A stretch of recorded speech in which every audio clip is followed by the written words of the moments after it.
Dati yung buhay namin puro lang kamalasan, kasabay ng pagpasok ko sa mundo ng paangasan. Pero ayos lang kasi ito ang gusto kong lakaran. Nagulat sila nung biglang lumipad yung akala nilang basahan. Teka muna, dangan-dangan, wag masyadong malakas. Pumuputok na sa loob kasi maraming palabas. Baka meron dyang galit pero hindi lang nila malabas. Hindi kasi ako makasarili kaya pati sila hinila pataas. Teka, ang dami nagbago, ugali pati na mukha mo. Ganyan na ba yung mga dapat gawin para mahalin ng mga tao?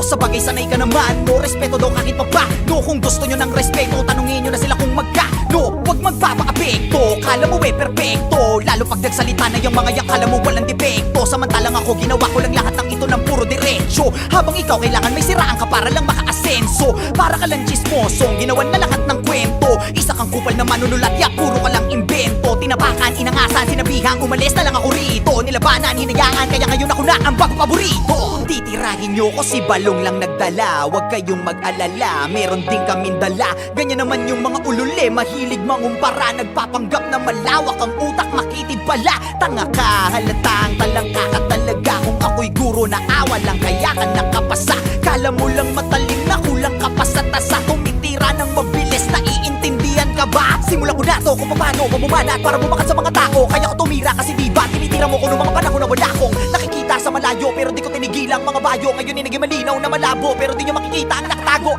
Kala mo yun na di patapos, mga tira ng dila ko di patapon. Nakapila ka di ba, halika ngayon para malaman nila yung kuting sa leon. O siya, sige na, malakas ka na nun. Dapat alam mo na yung panahon, samantalang ako isa na'y mabaon. At alam ko na rin bumalik pa ako.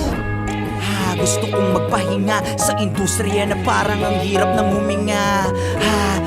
Gusto kong magpahinga sa industriya na parang ang hirap ng huminga. Kulang tong 44 para makwento ko pa lahat ng tunay na nangyari, gagawing pelikula. Kulang tong 44 para makwento ko pa lahat ng tunay na nangyari, gagawing pelikula. Manood ka.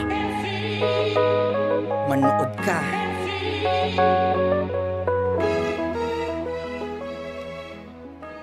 Yo!